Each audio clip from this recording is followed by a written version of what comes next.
Good morning students, मैं रचना यादव आपकी Hindi teacher.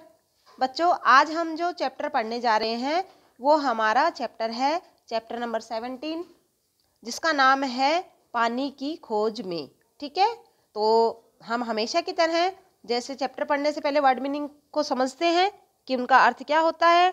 तो आइए हम हमारे जो शब्द अर्थ हैं उनको समझते हैं। तो आप लोग अपनी बुक निकाल लीजिए और अपनी पेंसिल भी निकाल लीजिए।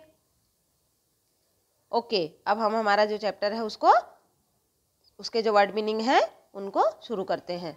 हमारा पहला शब्द है अद्भुत। अद्भुत का अर्थ होता है अनोखा, है ना। जैसे किसी भी चीज को हम देख करके हम क्या कहें कि ये तो बिल्कुल अलग सा ही दिख रहा है ना, अजीब सा दिख रहा है, तो उसे हम क्या कहेंगे? अद्भुत, अनोखा, बहुत सुंदर मतलब। फिर हमारा दूसरा शब्द है प्राणी। प्राणी का अर्थ होता है जिसमें प्राण हो, मतलब कि जो सांस लेने वाली चीजें होती हैं वो। ठीक है। नंबर 3 पे है उत्साह। उत्साह का अर्थ होता है हौसला या उमंग, जैसे किसी भी काम को, किसी भी चीज को खुशी के साथ करना, एकदम खुशी होना। ठीक है, जोश। अगला शब्द है कठिन। कठिन का अर्थ होता है मुश्किल, ये हमने पहले भी समझा था। ठीक है, तो उससे अगला हमारा शब्द है अंत। अंत का अर्थ होता है समाप्त या आखिरी या लास्ट, इंग्लिश में बोलते हो आप। ठीक है, अगला शब्द है रिस्कर।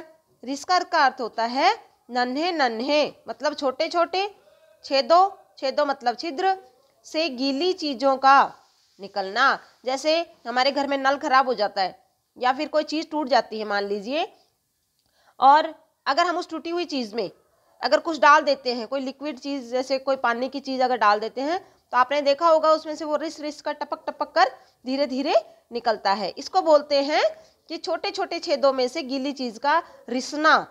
ठीक है, रिसना मतलब चीजों का निकलना। अगला हमारा शब्द है ग्रह।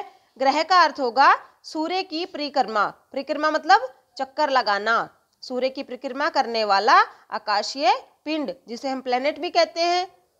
ठीक है, अगला शब्द है हमारा बहादुर। बहादुर का अर्थ होगा साहसी, हिम्मत वाला, ताकतवर। ठीक है, अगला शब्द है जांचा। जांचा का अर्थ होता है परखा, मतलब कि किसी भी चीज को अच्छी तरह उसकी छानबीन करना, उसको देखना। ठीक है, अगला शब्द है हानिकारक। हानिकारक का अर्थ होता है नुकसान पहुंचाने वाला। ठीक है, जिसको यूज करने से या जिसके प्रयोग होने से हमें कोई नुकसान पहुंचे, हमें कोई तकलीफ हो।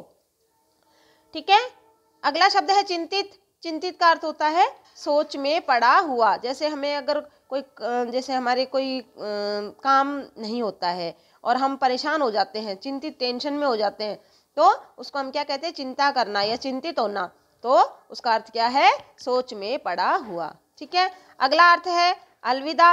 अलविदा का अर्थ होता है अच्छा या अब चलते हैं। जैसे अगर हम कहीं जाते हैं, मान लीजिए हम किसी प्रोग्राम में गए, तो जब हम वहां से जाते हैं तो रवाना होते हैं, तो हम क्या कहते हैं कि अब हम चलते हैं। ठीक है, उसको कहते हैं कि अब हमें अलविदा कीजिए। अगला शब्द है शुद्ध। शुद्ध का अर्थ होगा साफ।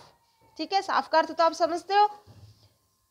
उससे अगला शब्द है जहरीले। जहरीले का अर्थ होता है विषैले। ठीक है, जिसमें जहर होता है वो। अगला हमारा शब्द है ईंधन। ईंधन का अर्थ होता है जलने की सामग्री। जैसे गैस, गैस जलने की सामग्री है।